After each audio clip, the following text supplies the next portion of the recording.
En soi, le désert te prépare à la grandeur. Le désert, c'est reculer pour bien sauter. J'aimerais t'annoncer une nouvelle saison. Une nouvelle saison. Une nouvelle saison. Une nouvelle saison. Une nouvelle saison. Une nouvelle saison. Une nouvelle saison. J'annonce dans ma vie une nouvelle saison.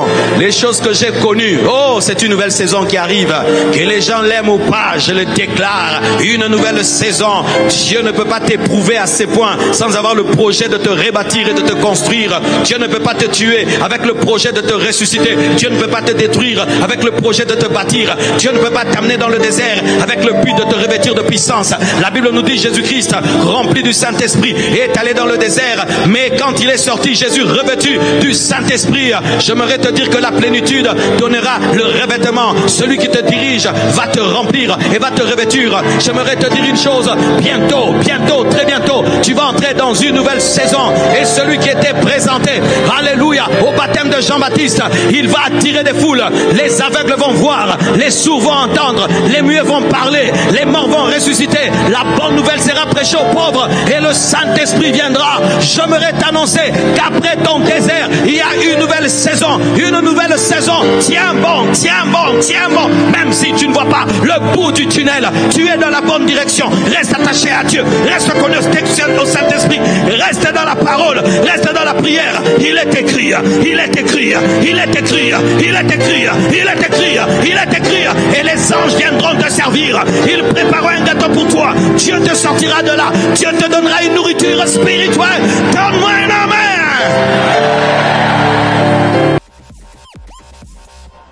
Shalom à tous et bienvenue sur notre chaîne. Ici, nous partageons des messages très puissants pour nourrir votre foi. Alors, si vous cherchez de l'inspiration et souhaitez approfondir votre relation avec Dieu, vous êtes au bon endroit. Abonnez-vous maintenant et découvrez comment Christ peut transformer votre vie. N'oubliez pas, likez la vidéo et partagez-la autour de vous pour sauver des vies. Allons-y. La prière dans le désert est une prière persévérante. Parce qu'il y a des déserts, mes frères, qui viennent pour te séparer de Dieu. Tu abandonnes Dieu. Tu échoues à l'école. Première année, tu bénis Dieu. Tu échoues encore, tu bénis Dieu. Tu échoues encore. On te dit, regarde ce livre-ci. Ça développe l'intelligence. Regarde cette formule-ci. Ça te donne la domination sur le professeur. Et voyez un chrétien, il entre dans ces choses-là. Pourquoi? Le désert. Quand tu traverses le désert, fais très attention. Ta foi est en danger. Tu peux abandonner Dieu. Tu peux faire naufrage. Tu peux rentrer dans le monde. Lorsqu'on t'envoie dans le désert pour être tenté, si tu ne fais pas attention, tu risques d'adorer Satan. Et celui qui allait être le prince éternel de ce monde. Le désert que tu traverses peut faire de toi un voleur. Le désert que tu traverses peut faire de toi un impudique. Le désert que tu traverses peut faire de toi un menteur, un voleur, un escroc, une prostituée. Allez chercher les prostituées qui sont en train de se promener sur le boulevard. Posez-leur la question, raconte-moi ta vie. Comment toi, tu t'es retrouvé ici? Si tu rentres, un désert. Oh, papa était mort, maman était morte, je ne savais pas comment vivre, c'est pourquoi je suis venu ici. Il y a toujours un désert derrière. Le désert que tu traverses est venu pour te tuer. Il est venu pour te séparer de Dieu. Il peut même te pousser à te suicider. On entend des gens qui se suicident. Pourquoi? Sa femme est partie avec un autre homme. Il se jette d'un immeuble. Le désert l'a tué. Que ton désert ne te tue pas. Tu dois être un survivant. Tu dois être un survivant. Tu dois être un survivant. Tu dois être un survivant. Tu dois être un survivant. Tu dois être un survivant. Tu dois être un... Je dois le répéter. Tu dois être un survivant. Ton désert ne doit pas te tuer. Résiste comme un cactus du désert. Il y a des plantes qui ne poussent pas dans le désert, mais il y a des plantes qui, malgré le désert, sont capables de résister. On les appelle les cactus. Soyez des cactus du désert. Même s'il n'y a pas la pluie, tu tires ta sève des profondeurs. Même si on ne t'arrose pas, tu tires ta vie des profondeurs. J'aimerais te dire que tu dois devenir un cactus, un homme qui est capable de pousser, de croître, de marcher, même si les conditions ne sont pas favorables. Un cactus du désert a la capacité d'avoir l'eau là où il n'y a pas l'eau. Que cette situation ne te tue pas, que cette situation ne te ramène pas dans le monde, que cette situation ne t'amène pas à regretter d'être devenu un chrétien, que cette situation ne t'amène pas à renier ta foi, parce que c'est Le but du désert, des fois, t'amener à insulter Dieu. Insulter Dieu, oui. Il y a des gens qui insultent Dieu. Si la femme de Job a dit à Job, maudis Dieu et meurs, donc elle avait déjà maudit Dieu. Il y a des gens qui maudissent Dieu. Si Dieu existait, pourquoi autant de souffrance dans le monde? Dieu n'existe pas. Si Dieu existait, pourquoi autant d'injustice? Si Dieu existait, pourquoi les méchants ont une longue vie? Si Dieu existait, comment il a permis ça? Comment il a permis ça? Si Dieu m'aimait, pourquoi il a permis ça? Pourquoi il a permis ça? C'est pourquoi beaucoup d'orphelins maudissent Dieu, beaucoup d'orphelines maudissent Dieu, beaucoup de veuves maudissent Dieu. Pourquoi? Parce qu'ils pensent que dans la vie, tout sera rose. Tu maudis Dieu parce qu'on t'a privé un visa. Tu maudis Dieu parce qu'un homme a refusé de t'épouser et il a choisi ton ami à ta place. Tu maudis Dieu parce qu'on t'a chassé du travail. Tu maudis Dieu parce que tu manques à manger, quoi t'habiller, pendant que les autres maudissent Dieu. Donne un bisou à Dieu. Alléluia. Adorer, ça veut dire proskuneo, s'élever au-dessus de ses problèmes et donner une bise à Dieu. Seigneur, je ne mange pas, mais gloire à toi. Seigneur, je n'ai rien, mais gloire à toi. Seigneur, on m'a refusé du travail, mais gloire à toi. Seigneur, le fiancé est parti, mais gloire à toi. Seigneur, ma femme est morte, mais gloire à toi. Seigneur, mon enfant est mort, mais gloire à toi. Seigneur, on m'a pris tout, mais gloire à toi, gloire à toi, gloire à toi, gloire à toi, gloire à toi. Atteins la dimension d'être résistant. La prière dans le désert, c'est une prière pour tenir bon. C'est une respiration. Si tu arrêtes de la faire, tu meurs dans le désert. Quand le désert vient, tu dois prier. Si tu ne pries pas, tu vas mourir. Tu es condamné à prier. Et à prier sans cesse. Car si tu lâches seulement un instant, le diable va te parler. Les hommes vont te parler. Tes propres pensées vont te parler. Et tu vas détruire ta vie. Quand tu traverses le désert, mon frère, fais de la prière ton ami, ton souffle. Tout le temps, même si tu pleures, prie. Même si tu as faim, prie. Même si tu n'aimes pas tes vêtements, prie. Même si tu n'aimes pas ta maison, prie. Même s'il n'y a pas d'enfant, prie. Même s'il n'y a pas le travail, prie. Même si rien ne marche, prie, prie, prie, prie. Si tu ne pries pas, tu vas mourir. La prière dans le désert, c'est une prière des résistants. C'est une prière pour ne pas tomber dans la tentation. Une prière pour une nouvelle saison. Lorsque l'Esprit te conduit dans le désert, c'est que bientôt tout Israël te connaîtra. Lorsque l'Esprit conduit celui qui était baptisé au baptême de Jean-Baptiste dans le désert, bientôt tout le monde dira celui-ci est le Fils de Dieu. En soi, le désert te prépare à la grandeur. Le désert, c'est reculer pour bien sauter. J'aimerais t'annoncer une nouvelle saison. Une nouvelle saison. Une nouvelle saison. Une nouvelle saison. Une nouvelle saison. Une nouvelle saison. Une nouvelle saison. J'annonce dans ma vie une nouvelle saison. Les choses que j'ai connues. Oh, c'est une nouvelle saison qui arrive. Que les gens l'aiment ou pas, je le déclare. Une nouvelle saison. Dieu ne peut pas t'éprouver à ces points sans avoir le projet de te rebâtir et de te construire. Dieu ne peut pas te tuer avec le projet de te ressusciter. Dieu ne peut pas te détruire avec le projet de te bâtir. Dieu ne peut pas t'amener dans le désert avec le but de te revêtir de puissance. La Bible nous dit Jésus-Christ, rempli du Saint-Esprit, est allé dans le désert, mais quand il est sorti, Jésus revêtu du Saint-Esprit, j'aimerais te dire que la plénitude donnera le revêtement. Celui qui te dirige va te remplir et va te revêtir. J'aimerais te dire une chose, bientôt, bientôt, très bientôt, tu vas entrer dans une nouvelle saison.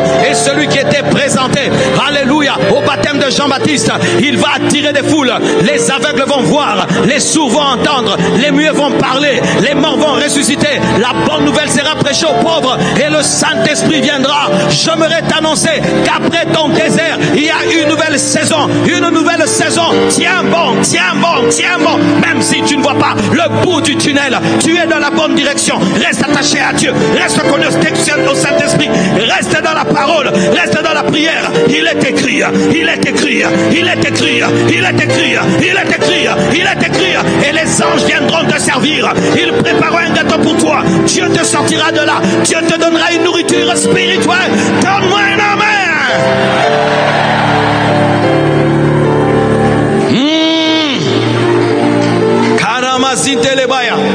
C'est pourquoi il y a des déserts qu'il faut désirer. C'est pourquoi Jésus n'a pas attendu 3 jours pour aller dans le désert. Il est présenté directement dans le désert. Pourquoi? Parce qu'il est pressé. Donnez-moi vite le cours là, je vais en finir. Donnez-moi le cours, donnez-moi le cours. Ne fuyez pas le désert. Ne fuyez pas le désert. Affrontez le désert. Ne fuyez pas le désert. Affrontez le désert. Dieu n'a pas prévu que tu puisses fuir. C'est pourquoi il n'y a pas d'arme qui protège le dos. Il n'y a que le bouclier de la foi devant. Il n'y a que le casque du salut devant. Il n'y a que la ceinture de la vérité. Il n'y a que les chaussures. Mais il n'y a rien qui protège le dos. Parce que Dieu n'a pas prévu que tu puisses fuir. Mais Dieu a prévu que tu avances. Même si c'est dur, avance. Même si ça ne marche pas, avance. Même si tu es en train de pleurer, avance. Même si tu es en train de crier, avance. Même si tu es en train d'agoniser, avance. Même si tu ne comprends rien, avance. Donne-moi la main. Et je sais ce que je te dis. Des fois, je viens vous prêcher. Je pleure dans ma voiture jusqu'à la porte. Mais quand j'entre, je suis venu prêcher l'évangile. Je prêche la parole. Pourquoi? Je suis un homme, mais j'ai le Saint-Esprit. La prière dans le désert, c'est une prière surnaturelle. C'est pourquoi ne sois jamais tout le temps humain. Laisse le Saint-Esprit te donner le caractère de Dieu. Afin d'être capable, alors que tu es à la croix, de dire: mère, voici ton fils, fils, voici ta mère. Mais Jésus, tu souffres, moi et toi demain on sera au paradis. Un crucifié qui donne des rendez-vous, oui, parce que je vois au-delà du désert, je vois la gloire, je vois mon nom qui est élevé au-dessus de tout autre nom. Je suis en train de voir le paradis. Tu es dans le désert, mais tu parles du paradis. Pourquoi? C'est le surnaturel. Parle du paradis, même si dans le désert. Ne parle pas désert tout le temps. Parle des choses glorieuses qui sont en train de venir. Même si tu as la croix, tu as le droit de parler du paradis. Oh! En soi, je ne prêche pas, je partage ma vie. Le désert, c'est la prière des vaillants. Les vaillants, les résistants, les guerriers. Voici une guerre commence ici. Nous les civils, on sera paniqués. Les militaires vont aller prendre la tenue, ils vont prendre les armes et ils vont sortir. Oh. Nous on fuit, vous sortez comment? Parce qu'ils ont été formés pour ça. Ils sont maintenant dans leur naturel. Ils ont fait des exercices pour ça. Ils ont été préparés pour ça. Et lorsque tu es armé de la pensée de souffrir, et tout d'un coup la guerre commence, le désert commence, tu prends le sokoto spirituel, tu prends les armes. Ah, c'est ce que le pasteur m'avait enseigné. C'est ce qu'on m'avait enseigné dans tel séminaire. Ah, c'est ça. Maintenant je fais quoi? Commence à louer Dieu. Seigneur, je te bénis. Seigneur, je te bénis. Commence à parler en langue. Va lire la Bible. Les psaumes, les psaumes, il faut aimer les psaumes. Les psaumes m'aident beaucoup dans ces temps-ci. Tu commences à lire: l'Éternel est mon berger, je ne manquerai de rien. Alléluia. Ne soyez pas des civils spirituels, soyez des commandos. Des commandos.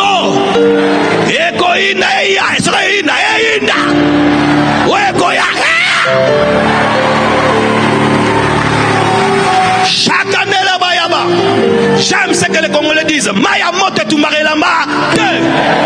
L'eau chaude ne brûle pas l'habit. L'eau chaude ne brûle pas l'habit. Ça change seulement la température, mais ça ne brûle pas.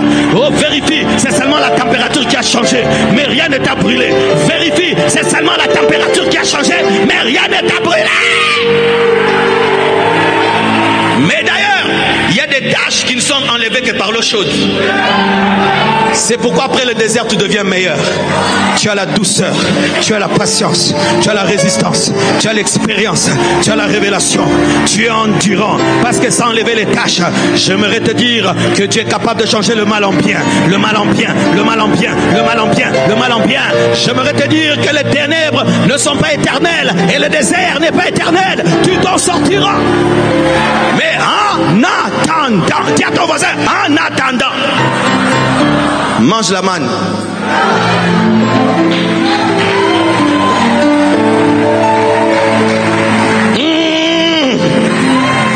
En attendant, mange la manne pour ne pas mourir dans les déserts.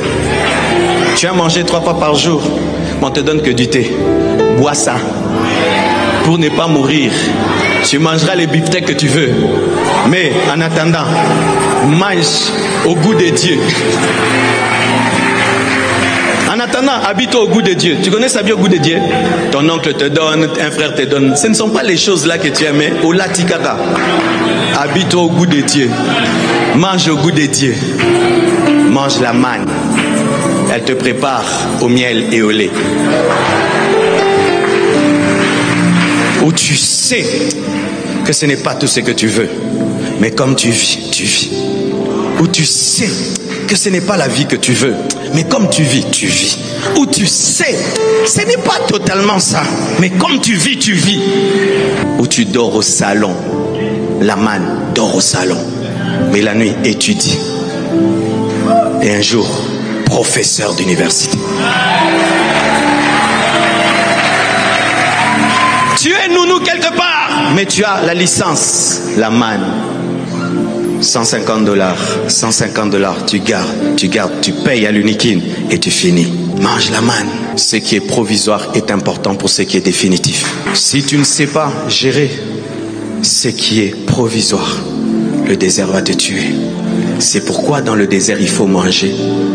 Parce que si tu ne manges pas, tu risques d'avoir un problème de gastrite et le miel va irriter ton estomac. Ça veut dire ceci, malgré ton désert, garde la joie. Parce que si tu deviens hypertendu ou gastritien pendant le désert, le jour maintenant que Dieu te donne un mari, tu as déjà la gastrite. Il commence maintenant à t'amener à l'hôpital. Et on te dit, gastrite aux oies, qui célibataire, kozela yo, na bella, ponyo bella, il fallait pas bella.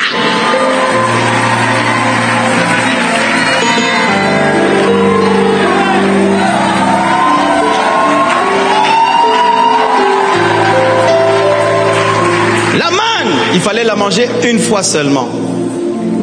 C'est dire tu vis au jour le jour. Tu te réveilles, tu vis, tu dors. Tu te réveilles, tu vis, tu dors. Tu te réveilles, tu vis, tu dors. Tu tiens. Un jour à la fois, un jour à la fois, un jour à la fois. Et un jour tu regardes. Il y a 3 ans. Un jour tu regardes, il y a 20 ans. Quand on commence à te raconter, tu te souviens comme moi et toi on mangeait les bikedi. Et c'est qui n'est nigno. Mais je dois dire la vérité, ce n'est pas facile. C'est pas facile de prier dans le désert. Pas du tout. C'est pourquoi aujourd'hui, j'ai plus de respect pour les gens qui souffrent dans la vie. Moi, les gens qui sont dans cette église, qui souffrent, et ils viennent mercredi, vendredi, dimanche. Ils dansent. Alors que je connais leur réalité. J'ai un respect profond pour ces personnes. Tu vois ton voisin qui est à côté de toi là. S'il te raconte sa vie, tu vas faire ça. Parce que le feu dans lequel lui vit et ne meurt pas, si toi on te lance dedans, tu meurs le même jour. Si ton voisin te prête sa vie seulement 1 mois, tu deviens fou. Mais regarde comment il tient. Respect. Respect. Respect.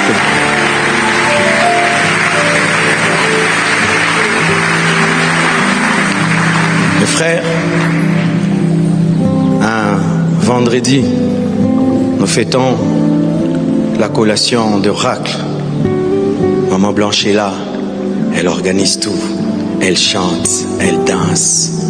Elle est rayonnante. Mais tu ne sais pas que c'est la dernière fête que vous allez vivre en famille. Tu ne sais pas. Le désert peut tomber sur toi sans prévenir.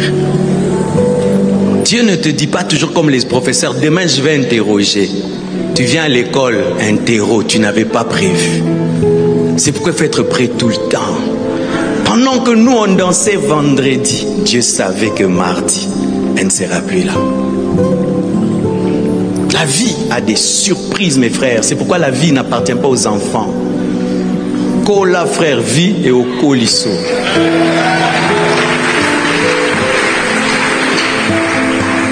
Elle fête vendredi, samedi elle prend l'avion. Dimanche je viens, je prêche. Lundi je la rejoins. J'atterris mardi. Directement, je vais à l'hôpital. On cause, on parle, on rigole. Je prie pour elle avant son opération, sans savoir que ce sera la dernière conversation. Elle part, elle ne revient plus. Elle meurt mardi. On me cache, mais l'esprit me dit, elle est morte. Dieu te dit que ta femme est morte. Tu imagines ça? Le médecin te dit, on la réanime. Dieu me dit non, on te ment. Tu es seul dans une chambre d'hôpital. Les médecins te mentent. Dieu te dit, frère, tu es seul. Jusqu'à ce que tu insistes et on te la montre. Elle est partie. J'arrive, mes frères, aéroport, hôpital. Et quand elle meurt, je la laisse à l'hôpital. Je dois rentrer à l'hôtel. Mais je n'étais pas à l'hôtel. Et j'entre dans la chambre qu'elle avait préparée pour nous deux. Et tu trouves une belle chambre préparée par quelqu'un qui est mort. Tu vas dormir comment? Elle a mis des choses, elle a arrangé pour toi. Mais elle est morte. Frère, tout autour de toi veut te donner la folie. Et j'ai passé une nuit comme ça, au coin du lit. 0h à 6h, comme ça. Tu regardes la fenêtre, tu as envie de te jeter. Dieu te dit, Marcelo, il y a une mission, tu dois vivre.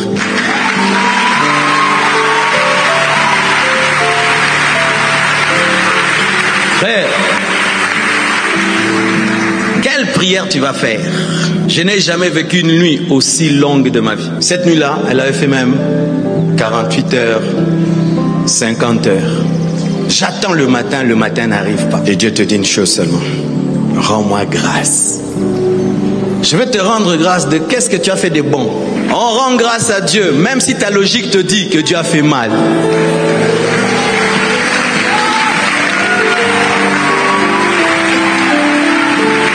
Même quand ta logique te dit que Dieu a fait mal, tu dis tu as fait bien. Même si je ne comprends rien, tu rends grâce. Comment prier dans le désert? La première chose, rends grâce. Quand tu rends grâce, ça t'évite d'insulter Dieu. Parce qu'il est impossible d'insulter Dieu et de rendre grâce au même moment. Il faut que ta bouche soit monopolisée par l'action de grâce. Deuxième chose, sois conscient que Dieu est là. Parce que le désert te donne l'impression que c'est Satan qui a gagné le terrain. Tu crois que Satan a gagné. Tu crois que Satan commence à contrôler. Aie conscience de Dieu. Et ainsi tu entendras sa voix qui te dira: toute chose concourt au bien de ceux qui aiment Dieu. Une autre chose, si tu sens que tu dois jeûner, ne mange pas. Ne mange pas. Ne mange pas. Tu décrètes un jeûne à l'immédiat.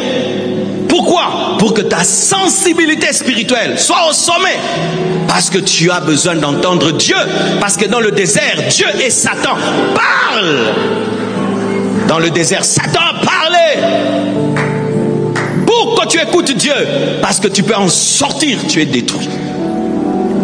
Tu dois avoir conscience du Saint-Esprit. Et si tu sais parler en langue, c'est quand le parler en langue aide. Mes frères, recherchez le baptême dans le Saint-Esprit avec le signe du parlant d'autres langues. Parce qu'il y a des situations, mon frère, tu sens que ton intelligence ne sait pas prier. Tu vois, et puis la langue te sauve. Koriaskaya Shaya, Legarizaya. Et apprenez à pleurer en langue. Les gens qui pleurent, si tu ne pleures pas bien, tu risques de mal pleurer. Et Dieu te frappe. Karias Kaliazai, Shandalazaya Shaka, Rias Kamalizea, Arazamasha Chalaba, Rokes Kamantes, Shintala Brias Kamante, Arias Candelia, Shonte Karia Zute, Arazamasha, Askamache, Alléluia, Riaba. Quand tu commences à prier, la consolation du Saint-Esprit commence à venir. La force de Dieu commence à te soutenir. Tu ressens le pansement de Dieu. Dans le désert, loue, chante. Loue, chante. Si tu loues Dieu dans le désert, c'est plus que quand tu loues en Canaan. Un couple me dit: pasteur, nous venons de perdre notre bébé. La femme a fait une fausse couche. Et je vois la femme qui chante à la chorale. Je regarde cette maman, j'ai dit: j'ai formé des gens dans cette église. Ça, ce sont des vrais chrétiens. Mais tu ne sauras pas, hein? Elle est en train de chanter pour Dieu et pour toi. Mais elle a perdu son bébé. Mais elle est en train de chanter. Quand Dieu regarde de telles femmes, il dit, ça, c'est mon enfant. Aujourd'hui, j'ai voulu vous partager cela. Et c'est ça qui me tient jusqu'aujourd'hui. La prière du désert. C'est pourquoi quand on m'a dit, on va quel thème? J'ai dit, non, je vais leur partager un peu le secret de ma vie ces derniers temps. Depuis tout ce temps, je fais que cette prière-là. Et je vous dis, tout ce que je suis en train de faire n'est pas normal. C'est surnaturel. Si je n'avais pas connu Dieu et je n'étais pas un homme de prière, ça allait détruire toute ma vie. Mais si je tiens, c'est que mes pères spirituels m'avaient appris qu'un jour la souffrance viendrait, un jour il y aura des épreuves, mais dans les épreuves, on fait ça, on fait ça, on fait ça. Et ce que je t'ai prêché, c'est un vaccin, un vaccin. Le jour où le désert vient, tu te souviens, ah, c'est ce que le pasteur avait dit. C'est pourquoi des fois dans la vie, on ne donne pas que des messages, on devient le message. On ne prêche pas seulement, ta vie devient une prédication. Que Dieu vous bénisse abondamment.